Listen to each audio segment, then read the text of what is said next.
Hello, and welcome to 5-Minute Math. Today we are looking at the Algebra 1 concept of graphing inequalities. This is standard A.3D in the great state of Texas, and we are using item number 5 of the 2021 released STAAR test. If you haven't done so already, please go ahead and take a moment to pause the video, work this problem out on your own, unpause it, and we will look at our answers together.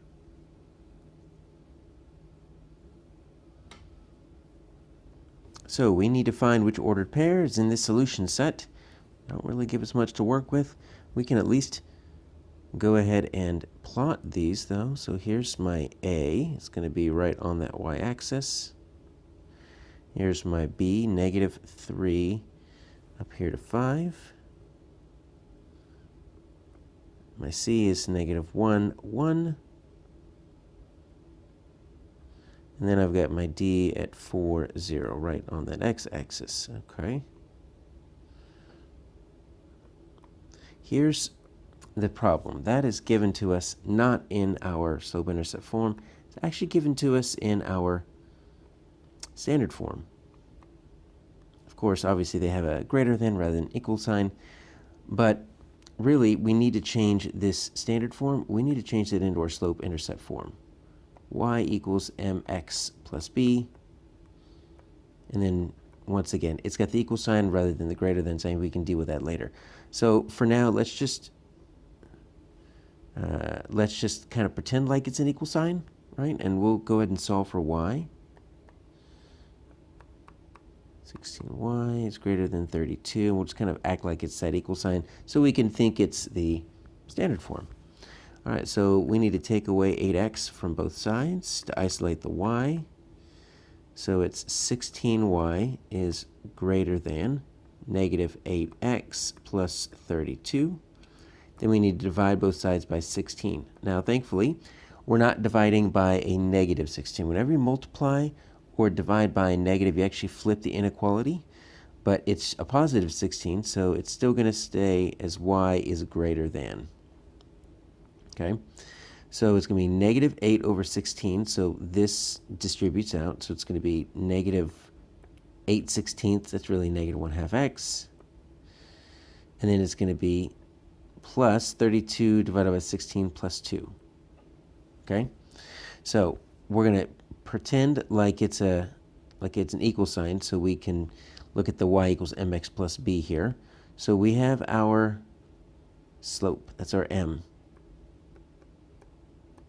And this gets us our y-intercept. All right, so that helps us out. And we also need to keep in mind that we have a greater than sign. So when we have a greater than sign or a less than sign, our line that we draw is actually going to be a dashed line. So we're going to draw a dashed line here. And we're going to start with our y-intercept of 2. So that's right where that A is. And then we're going to have a slope of -1/2. So remember your slope, that's your rise over run. So that's -1/2. Okay, so it's going to go down 1 over 2. It's going to go down 1 over 2. It's going to hit that D as well. Down 1 over 2. And then I'm going to kind of go backwards up here. I'm going to go up 1 over 2, up 1 over 2. All right, so there's my line right here. I'm going to draw a dashed line because remember, it's a greater than, not a greater than or equal to. So that's going to actually make a very big difference, because what that means is I cannot include anything on this line, which means A and D are out because they're on the line and you cannot include anything on the line. So it's either going to have to be B or C, depending on which way we go. So it's a greater than. So when we do greater than or equal to, greater means more, so we're actually going to shade above the line. It's when it's less than or equal to.